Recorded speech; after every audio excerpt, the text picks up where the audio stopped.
Jason, thanks so much for being on my show. For those who don't know Jason McDougall is the founder and owner of NextEra Homebuyers. Did I say that right? Yes, sir. Yes. Real estate investor, and you were in the military. So we'll just get right into it if that's okay with you. Yeah, absolutely. Yeah. So tell me a little bit about you and I guess kind of prior to real estate investing, what did you do? I went in the military to fix forklifts and then got out of the military, fixed forklifts, then sold forklifts, and then managed a forklift rental department. And when I got to that level, man, I was like, this is not what I want to be doing with my life. Somebody has got to want this job a whole lot more than I do. So I figured out a way to make real estate work. That's always been my passion. So I could have financial freedom and spend time with my family. That was kind of the goal. So 2015, man, I took the plunge and made it work. That's awesome. So what branch of the military were you in? Air Force. Air Hoorah. Force. Yeah. Yeah. So I was actually in the Marine Corps, as I told you about before we got on this call. And I'm going to give the very short version because I can be long-winded, but my cousin had dipped into the Marine Corps. And for those who don't know what that means, it means you signed up, but you haven't gone yet. And we were hanging out one day on my birthday, 2005, and he goes, "Hey, let's go up to the recruiter's office." I was like, "No, dude. There's no way." And I was like, "They're going to try to talk me into it." He's like, "No, just come over there with me." And I had been thinking about the Air Force because, I just wanted to have be able to pay for college. My mom was a single parent at the time. And I was like, "Okay, I'll go up there with you, but I'm going to go talk to the Air Force." And so I went up there, and it was October 10th, 2005. It was Columbus Day. And Air Force was closed, and the Marines were open. And so I got suckered into walking in there with him, and I said to my recruiter, I said, "Hey, I'm Vince, you're not going to get me." And then 3 weeks later, I was at boot camp. Oh, dude. So, Oh, you're a strong man. I wanted to do the Marines, and my dad was like, "You're not Marine material. You shouldn't do that." And I was like, "Good thing I didn't, man, because I am not Marine material. I couldn't have handled that." dude, honestly, I didn't think I could either. But I had a lot of people telling me, "You couldn't do it. You're not going to do it. You're gonna hate it." And I went with my cousin and my best friend, and it was kind of them being there that made me not quit. Because Wow. if they come home Marines, then I'm not. Yeah, that's What am I right. going to look like? So, luckily for me that they were there, I toughed it out, and it turned out to be a really good experience. But this is Man, that's cool. not about me today. This is about you. So, I like you hearing your story too. Cool. thanks, man. So, yeah. So, okay. So you were doing forklift stuff. So Yeah. you talked a little bit about, you kind of got started talking about your why. So what is your why? I want to know that. I think, man, it's deep. So I think that this life is way too short to spend any minute of your time doing something that you absolutely don't love or passionate about. Yeah. So sitting in a cubicle, managing people that I didn't really care for but were hired for me, was not good for me. I wasn't passionate about the business that I was in, and I saw that I was making the owner of the company millions of dollars, and I was working 60 hours a week, spending time away from my family, and I hated it. I was miserable, and I was like, you know what? There's got to be more to life than just sitting and working for retirement and then waiting to die, basically. I want to enjoy my life. Yeah. So I've always had an interest in real estate, and I knew that there was freedom in real estate to be an entrepreneur, to make my own rules, make my own schedule. And I was like, I don't think there's any other way to make this happen. I didn't have $1 million in the bank to go start a business. So I had enough money to do real estate, and that's what I did, man. Thank God it worked out. That's awesome. So you took the plunge in 2015, you said. Yeah, I started wholesaling real estate in July of 15, and then my wife was pregnant in October of 15, and I told her, I was like, I think I need to quit my job. And she was like, okay. So in January of 16, I had done 2 real estate deals, and I quit my job. Wow. And went full time. While my wife was pregnant, she continued to work until the baby came. Dude, that's so funny. I was telling my wife before we started a little bit about you and how we were similar. And I only said we were similar because, we go to the same church and we're both real estate investors. But your story right there is the same thing that kind of pushed me into it. I was working a full-time Nice. job at an amazing ministry in South Lake called Marriage Today. I was a video editor there. Absolutely loved it, but I just felt like the 9 to 5 was not for me, and I wanted to work from home. when we started having kids, and our plan was 5 years, and you can't really plan kids sometimes. So Yeah. we got pregnant after we had been married for a year, and I was feeling like my time at Marriage Today was going to come to a close. And I left on great terms. Started working for a real estate brokerage in North Richland Hills, and I was like, man, I can do this real estate thing. And so we were pregnant at that time, so I was like, I've got to do something to where I can be at home when my baby's here, because like you said at the beginning, life is so short, and I wanted to make sure that I had time for those experiences. So tell me, for the people who don't know what wholesaling is, talk a little bit about what wholesaling looks like.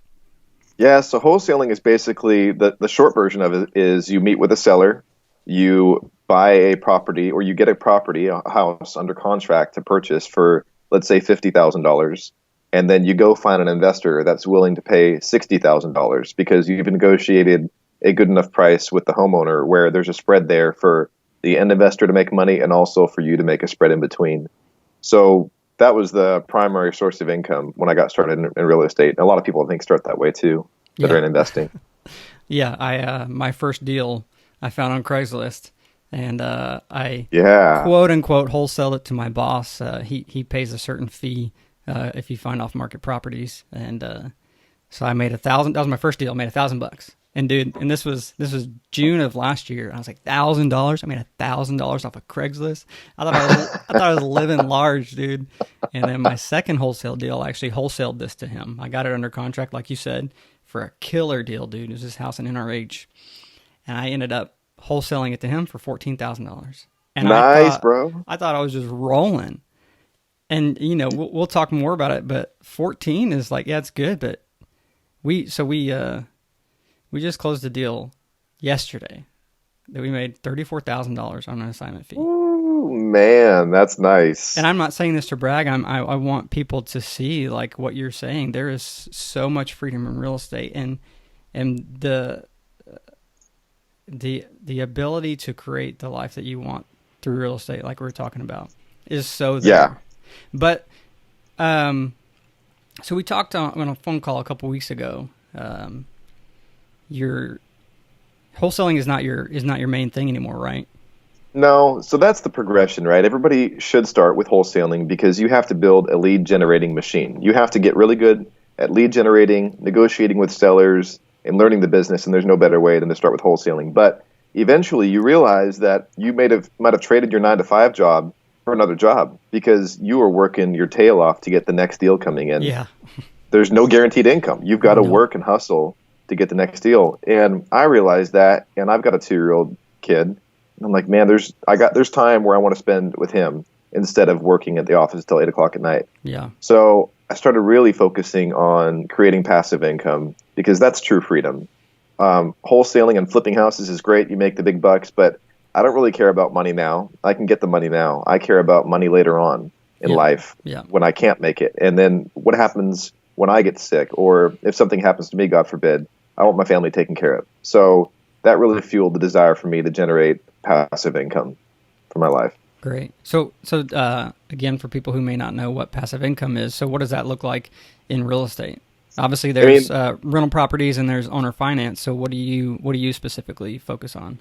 I do both of those. My main focus is rental properties, just because I want the principal pay down from someone paying my rent each month and paying down my mortgage for me, and also equity appreciation because real estate's going to go up. Even if you have a cycle, eventually it's going to go up in the course of 20 years. Right. So if you do that, you'll get rent increases and principal pay down, and that's long-term wealth that you can pass on to your family.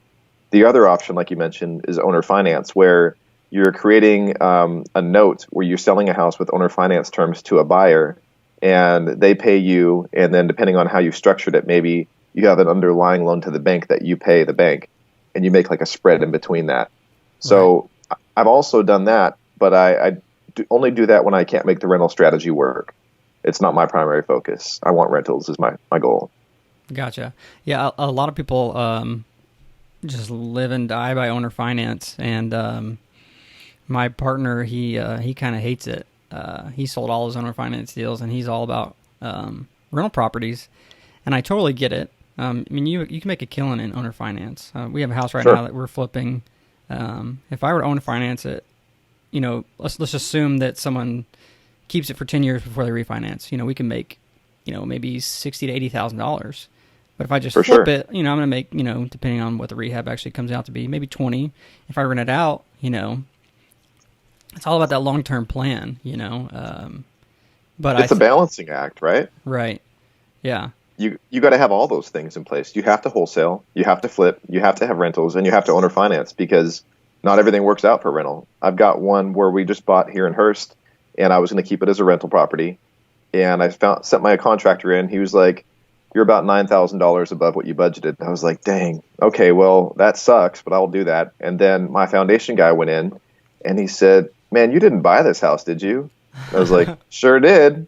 And he was like, Uh-oh. "I wouldn't put any money in this house. This foundation's jacked. It was pier and beam, and it had rotten beams underneath." And I was like, "Oh, man." So that doesn't immediately just kills the deal. I'm $17,000 out of pocket for this deal when I've structured it to be no money out of pocket for a rental purchase. So now I'm going to owner finance it, and I've got several people that are interested in buying that house completely as is on owner finance terms. Wow. So that's the strategy. That's crazy. I saw you post about it on Facebook.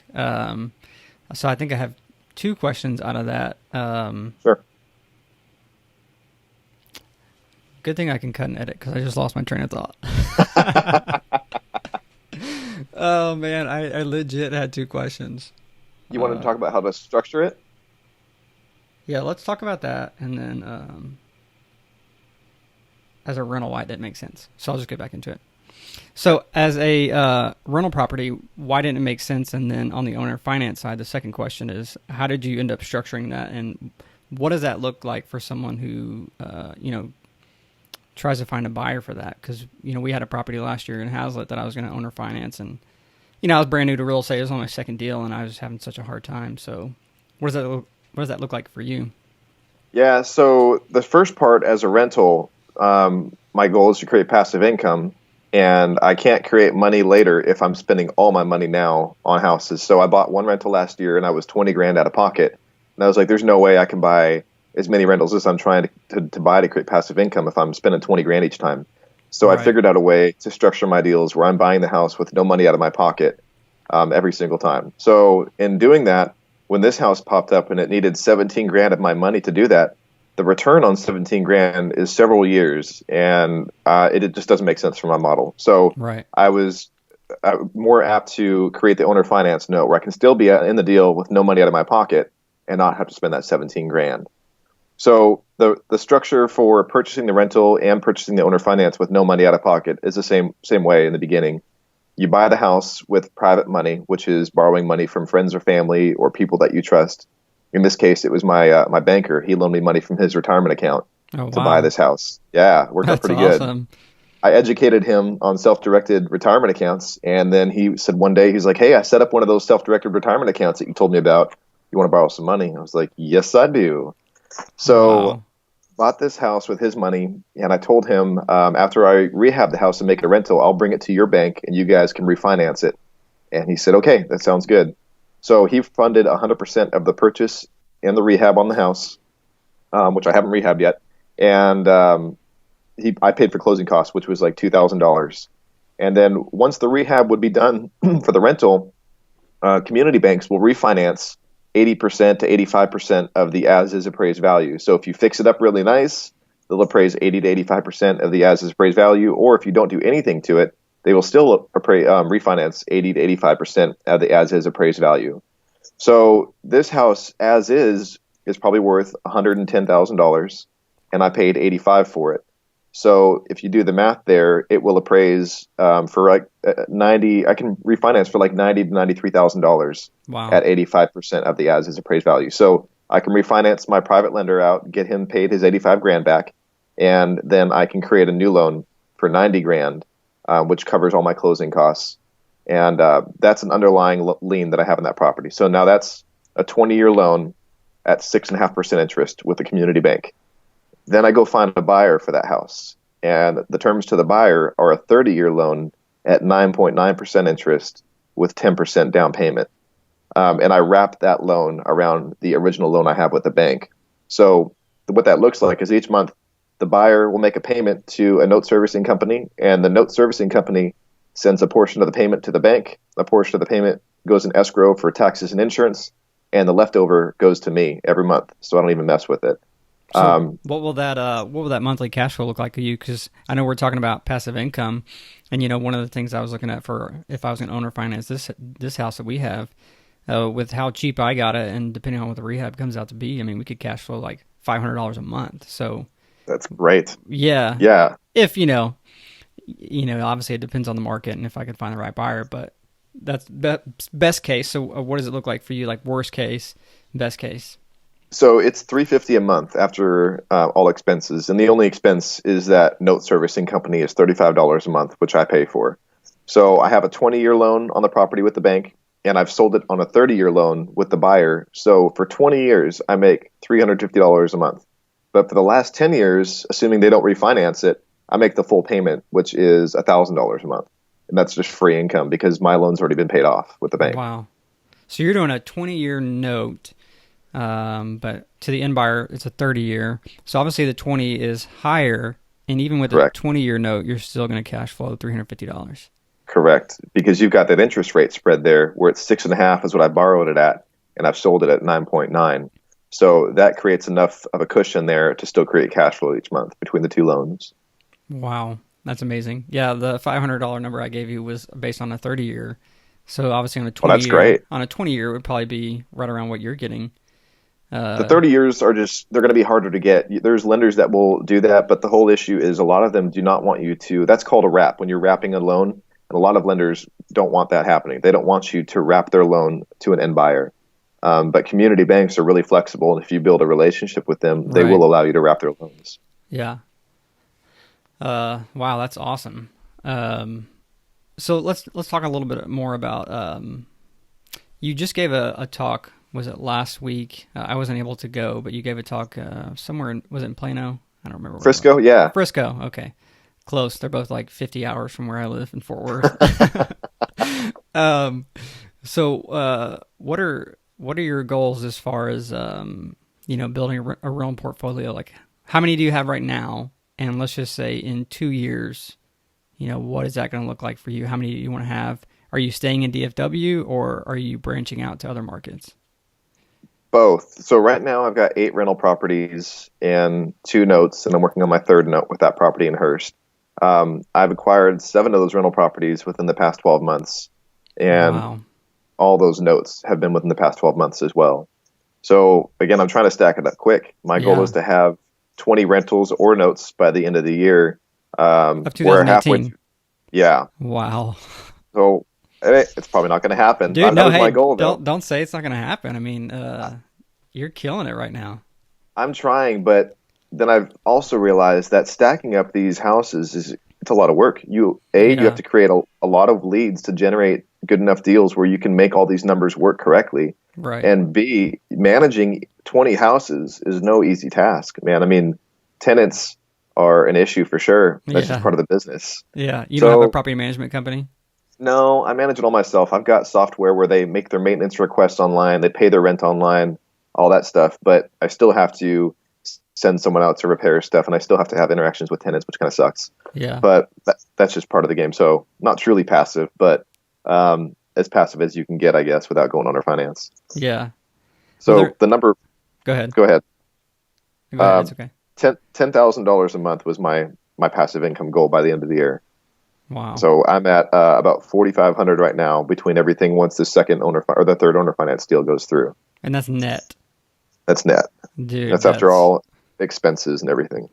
That's beautiful. I mean, most, in America, most people, unless you're in California, $4,500 net. I mean, what does that come out to? That's $54 a year, right? I guess I'm not good at math. I'm typically really good. 4 times 12 is 48, and then you take the 5 and 12. So yeah, 54. So nice. Yeah, 54,000, dude, and that's just in passive income that you're creating. So if you do a flip, let's just say you only do one flip a year, And, if you have a home run, you make 50, 60. If you have like a single, you make 15 to 20. So you just created 70 something $1,000 working for yourself and being able to spend time with your family, spend time with you. You have a little boy, right? 2-year-old, you said? Yep. Yeah. I mean, that's my goal here with this podcast, which is what we were talking about before we started this, is just showing people how realistic it is to get into real estate or whatever it is that you're doing. If you're starting a company, that you can create the life that you want, and you can get that, I say, time freedom and financial freedom. For sure. Because time is the most important commodity, in my opinion, for me. Absolutely. I mean, it should be for everybody, because my time could end tomorrow. Your time could end tomorrow. I mean, hopefully it doesn't. But if it does, you want something set up where, like I said, your family is taken care of, because the last thing I want to do is have my wife have to go back to work and then put my son in daycare. That's the whole point of this. She stays at home with him every day. Yeah. And it's amazing. It's a blessing to be able to do that for her. Yeah, that's so awesome. Yeah, I mean, I'm fortunate enough to be able to work from home, and I have a 1-year-old. She just turned 1 last month. She's almost 13 months, which is insane because it felt like yesterday we were at the hospital. That's how it goes, right? Yeah. And, there's so many moments that if I were at my 9 to 5, I would have missed, For sure. And we live in Fort Worth, and I was working in Southlake, and that's a good 35-minute to 45-minute drive home. Wow. 35 on a good day. And, if I get off at 5, I get home by 6. She goes to bed at 8 or 8:30. I'm getting 2.5 hours with her. Yep. That's just not enough for me. And so that was my driving factor behind working for myself and doing this. And, what really changed my mindset, and I'm sure you've read this, I feel like every real estate investor or entrepreneur has read Rich Dad, Poor Dad. Yeah. Yeah, I mean, it just it blew my mind, just the mindset shift. Because, Exactly. just like we were talking about before, and not to knock on college. I went to college. I have a 4-year degree. I'm almost finished with my master's, but it just teaches you how to be an employee. Not a lot teach you how to create this life that you and I are trying to create for our family. Right. So tell me, is there, how long were you in the Air Force? I want to kind of get back to that a little bit. I was in there for 6 years. I barely graduated high school, and I didn't have an awesome home situation where I wanted to stay there at all. I wanted to get out of Washington State. So I joined the Air Force to do that and to kind of get away and to have my own, fresh start. So I joined when I was 17, got out when I was 23, and then I had done some school and stuff like that, and done some college, the same thing like you did, and I was going to climb the corporate ladder. But man, like you said, it's kind of something that was brainwashed into us. Like, this is the only way to success. You have to go to school, you got to get a degree and get a good job, and then go work really hard for someone else to build their amazing life while you just shuffle along with your 40 hours a week. And that's just not the way for me. I'm not saying there's anything wrong with that, because a lot of people do not want to go out, be an entrepreneur and work the 80 hours a week and spend time away from their family to build a business. That's not for everybody. And I get that. Yeah. But it just, it did not work for me. Yeah. So, you talked about, your growing up situation. So are there things that you saw in maybe, how you grew up that fuels the life that you're trying to create right now? For sure. Like, we grew up really, really poor. So, I mean, I remember growing up and I wanted a Power Wheels, or I wanted, the newest this or that, and we couldn't afford it. And not that my parents didn't work hard. They worked hard. They just did not have the mindset to create income for themselves beyond, working a job or whatever. So I told myself that's not the life I wanted to create for my son. I wanted him to have everything that I didn't have, and then teach him that there is another way. You don't need to grind away at a job. You can go create a life that you want. You just have to find what you love and go do it. Yeah. So I'm passionate about that. Yeah, that's, so correct me if I'm wrong. My memory is really amazing. We never met in person, right? Not yet. No, we haven't. Yeah. Okay. Haven't. So I feel like there's so much that you share that I share as far as our mentality and kind of our life story. I grew up, kind of the same situation as you. My mom, for the most part of me growing up, was a single parent. And even when she was married to one of my stepdads in the basically the 90s, we had that picture of we looked like we were wealthy, but little did I know we were gazillions of dollars in debt and, barely getting by. And she did everything she could to give me what I wanted. But I knew that she struggled. I mean, when we moved back from Texas to Louisiana, and I had to go to this school, at the time they required uniforms. And I had to go to a secondhand shop to get uniforms because she couldn't afford going and buying new stuff. So I'm, sitting there buying, the cheapest stuff you can because she had to, and she didn't have the money at the time. And, just through that. And then growing up later in my teenage years, seeing that she was going to a job that she hates and not knocking on my mom at all. I wanted to do something I loved and I was passionate about. And I wanted to not struggle, Yeah. I think, like you said earlier, we have one life. We get one shot. We have one chance to make an impact on the world, to spend time with our family, which is should be our number one. And so that's what I'm trying to do. So that's absolutely, that's my why. But so living a life with no regrets, man. I didn't mean to cut you off, but I had a boss, and his dad worked at the company that I quit recently, a couple of years ago. And he told me, he was like, Jason, I'm going to die with zero regrets. He was like, I've created a family fortune for my family. I've created businesses for all of my children. I've funded those. They're extremely successful. I've got grandkids. I love my life. I've enjoyed my life, and I will die with no regrets. And I was like, man, that's kind of what fueled a lot of this too. Is like, am I going to die with no regrets? And like, no, I'm going to be on my deathbed and be like, man, I wish I would have just tried a little harder. I wish I would have stayed up later and woke up earlier to work harder because I could have created something for my family. So that fuels me to not have any regrets when I die. I know that I wore this life out, wore this body out, and I created an amazing life for my family and generations after I leave. Yeah, for sure. Man, I'm going to go deep here real quick. Here we go. So when you're on your deathbed, let's just say you're 90 years old, what do you want to feel like that you left behind? Like, what is it that, obviously we know what fuels you, but when you're on your deathbed, what is it that you want to feel like? Like, I guess that's my question. What did you leave behind? A legacy.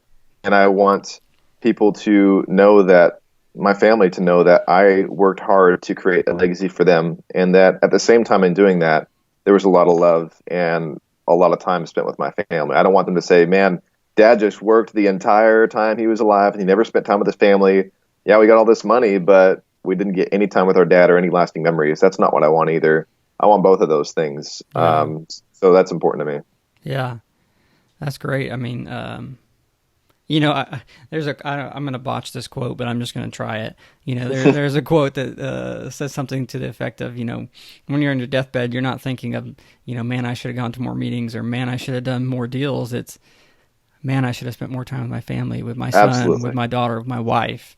Because at the end, like, yeah, it's great to make a living, to do well, but none of that matters if your marriage is in shambles, if you don't have a relationship with your kids, if you're not good father for them or a mother,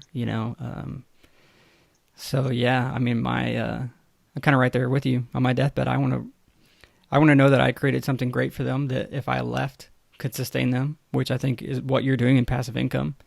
If you were, like you said, God forbid if something would happen to you tomorrow, you've got $4,500 net a month coming in for them that can sustain them. And then long term, if your wife decides to sell a couple of those because she needs money, the equity that your tenants are paying down that they're creating for you, can set her up to, have, let's just say, a couple $100,000 to live on for however long. For sure. So that's so awesome. So what do you? I know I have a couple opinions on it, but what do you think are people's fears with leaving their day job, with quitting their 9-to-5 and getting into real estate or into, launching a YouTube channel that they want to monetize or something like that, just going all in? Like, what do you think that fear is? I think everybody's fear is a fear of failure and not being able to do it or make it happen, which was my fear too. But that I also thought, number one, if I don't do it now, I'm never going to do it because I'll have a kid, and there's no way that I can quit my job and my wife can stay home with the kid, whatever. But number two, if I don't quit and don't give up, there's no way I can fail. So as long as I just keep on working at it and fail forward, make mistakes, learn from them, and then dust myself off and keep moving forward, you cannot fail. And Yeah. man, there's been some tough times where I was like, man, am I going to have to go back and get a job? And I was like, no, absolutely not. I will make this work no matter what. This is my life now. And you just got to push through all that stuff and work on your mindset. Yeah, for sure. I mean, I like you, I've had a couple times, and so like you, I run a wholesaling company here in DFW, and we've, like I said at the beginning of this call, we had a really great deal closed yesterday. Now, for everyone listening, I don't get all of that money. I only get a percentage. So I didn't cash in on 34 grand yesterday. I wish, but That'd be a good deal. yeah, that'd have been stellar. But there are times when, and this is kind of what I want to touch on passive income. Flipping houses and wholesaling, while it seems amazingly lucrative, and it is, and it can be if you do it right, it's not a surefire way of creating income. In it was either, I think it was actually May and July, which should have been some of the hottest months for us, were just abysmal. We weren't making anything. Luckily, April and then June kind of carried me over into those other following months, barely, but I've had times where I'm like, man, like, should I be doing this? Should I be, doing something else? Because I can't handle the stress of, are we going to make money? And that's kind of how it was when I started flipping houses last year. I did my first flip and started it in June, and that one actually ended up not in good terms, and I lost sleep over that. And I have kind of, and I don't mean that jokingly. I literally would wake up in the middle of the night being so stressed out about that house and the way things were going. And so the reason why I wanted to talk to you is about creating passive income, is because that's like a 95% guaranteed way that you're going to have income coming in. Even though, some people, we could speculate that the market's slowing down right now. I'm not saying it's crashing, but even if the market slows, rents, there's always going to be renters. Yeah, absolutely. And that's my fear, man. I'm a scaredy cat by nature. So I'm always like uber conservative on everything. And then also I think the bottom's going to fall out tomorrow. So, and it's not, by the way. But that's a good mentality to have, though.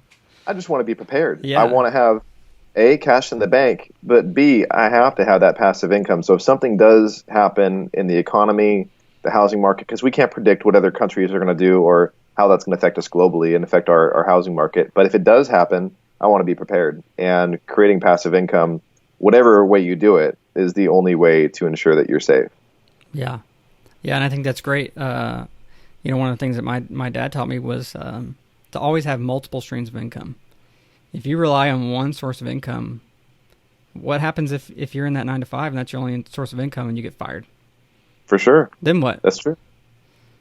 So I think as real estate investors, especially for you, you're definitely living by that rule of creating these multiple streams, because you don't just have one strategy. A lot of people live and die by flipping houses, because HGTV says it's easy.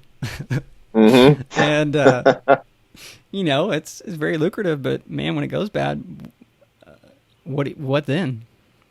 Exactly. And I hate flipping houses, by the way. I do not love flipping houses. I hate it. But it's a necessary evil to fuel the other side of it, which is creating passive income, because I cannot live on my passive income right now. So I have to do other things to maintain my current lifestyle while I'm building the other one that I want for the future. Yeah. Yeah, that's great. Well, I want to respect your time, so I just have a couple more little things to punch on. Sure. I'm a lot of people are, but I'm a really big quote guy. I love quotes. I think I was reading an article this morning that quotes are, obviously motivation, but they kind of just reignite that motivation in you. So is there Is there a quote or a quote recently that you've heard that you kind of live and die by? Yeah, not live and die by, but one that's pretty powerful to me and that I think of a lot. And I'm going to butcher it, but I don't even know who said it. But it said, with a long enough lever placed at the proper fulcrum, I can move the world. And they're talking about leverage. And you can apply that to anything. You can apply that to leveraging your time, leveraging your money, leveraging other people's time, leveraging credit, all that stuff, where you can create massive, massive success, whatever that talks about, money or influence or whatever, by leverage. So I like to leverage my time. I like to leverage other people's time and help them while they also help me leverage money, and then also leverage my influence to create stuff for other people. So leverage is important to me. Yeah, that's good. Yeah, a lot of people. So you've touched on it a couple times, talking about getting into real estate or getting into these rentals with no money, and I think a lot of people are scared. I know I was when I first started thinking of the idea of getting real estate. Like, I don't have money to do this, and I think you kind of touched on it too.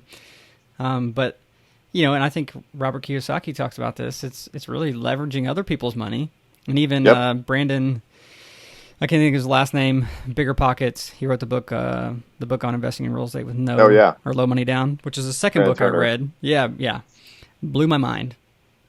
And it's you just got to get creative. It's just being creative. Yeah. Yes, and then leveraging your credit, leveraging the relationships you have with other people to borrow their money.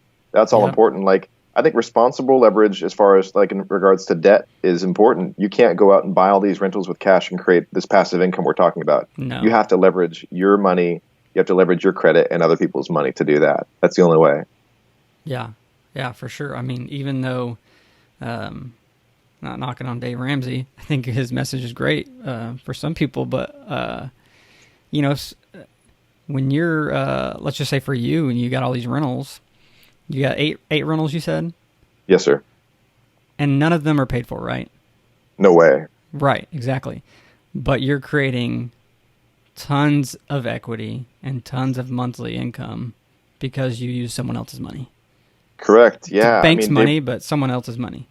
For sure. Dave Ramsey is big on paying off your mortgage. And my mortgage on my primary house is 3.25% interest, which is stupid cheap money. And there's a large balance of it of like $200,000 left. If I spent all my money to pay off that $200,000 house, that's great. I got no mortgage, but I could take that same $200,000 and I could leverage that to buy 10 houses that create enough passive income to pay my mortgage for me. Oh yeah. So that it doesn't work for everybody, right? Not everybody's a real estate investor, but for most people, I think that theory is kind of flawed. I get why he preaches that, to get out of debt. But I just don't think that's the way to create income for yourselves. Yeah, I totally agree. We actually we just sold our house and we're renting it back from the investor who bought it. But one of the reasons was to get out of debt, and it wasn't so much the mortgage; it was just some of the debt that was created by one of the flips that went bad last year. And even with all the money now that we're making, now that we are out of debt, like I'm not, even if we had our mortgage still. I'm not going to take all that money that we're making and put it towards the mortgage when I can go, like you said, let's just assume I made $200,000 cash net this month after all expenses, or this year. If I pay off my mortgage, okay, great. But then I'm broke. Yeah, exactly. You got to make that money work for you, is what Robert Kiyosaki would say, right? Exactly. I'll just tell you a quote that I've recently come across that I really love. It's from Gary Vee, who about a year ago I first heard about Gary Vee, and he loves 4-letter words, and that kind of threw me off at first, just because I was like, man, this guy, there's no point. But now I listen to him. I'm not gonna say religiously, but pretty much every day, because no matter even if he cusses like a sailor, his message is so good. It's about telling people to stop being lazy and to get out there and create this life that we're talking about. Yeah. And, but you've got, like, one of the questions I asked you is your why. Your why fuels what you're doing. If you're doing it to make money, he says, when you do something for money, you quit. When you do something because you love it, you do it forever. Yeah.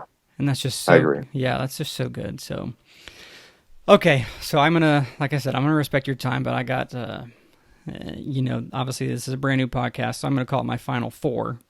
I like it. Yeah, so it's four last questions. Okay.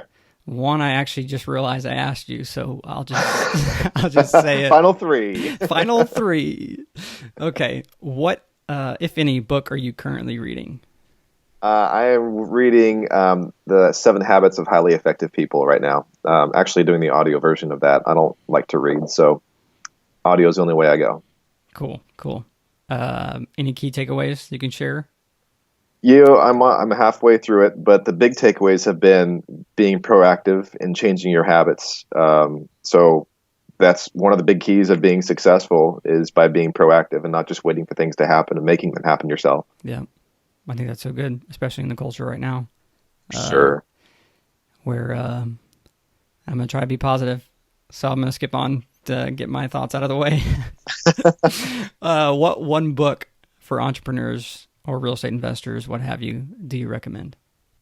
You said it earlier, the Robert Kiyosaki book, Rich Dad, Poor Dad. That's the first book I read about anything investing related. And when I read that, I was like, oh man, light bulb just turned on in my head and the wheels started spinning. So that's an important book for everybody to read. Yeah. Do you think that's one that anybody who's thinking about getting into real estate investing or launching a business should read before anything else? Not even real estate. Any time that you are considering being an entrepreneur and starting a business, you must read that book first. That should be like a must read for anybody that wants to do that. Yeah, I totally agree. I think anyone listening would probably agree with you if they read it. It just blows your mind. Yeah. If I could read it every day, I would probably read it every day. But I have a stack of books right above my head that I'm trying to get through. And man, it's hard, especially with a 1-year-old. Yeah, I get that, man. Yeah, but I love her to death. So this one has nothing to do with anything we're talking about. You can call me a nomad, even though I am stuck in a house. I love traveling. Do you have a favorite place that you like to travel? I love Mexico, my friend. I Nice. love somewhere where I could put the sand between my toes and just sit back and listen to the waves. So, yeah, we go to Mexico at least once a year. Nice. What part's your favorite? I love Cabo. Yeah, Cabo is awesome. I haven't been there yet. I think we want to go there. It's either Cabo or there's another one close to Cancun that we want to go to. You can't go wrong. Yeah, I mean wrong. you can't. Yeah, I went to Cancun and my dad took me for my senior trip or whatever, and man, I came back black. I didn't realize how close I was to the equator.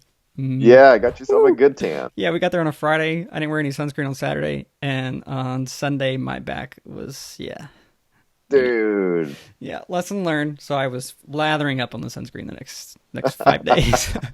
Us paley white guys, man, we got to, right? Yeah, for sure. And I'm glad I didn't have tattoos then, or they would probably all be gone now.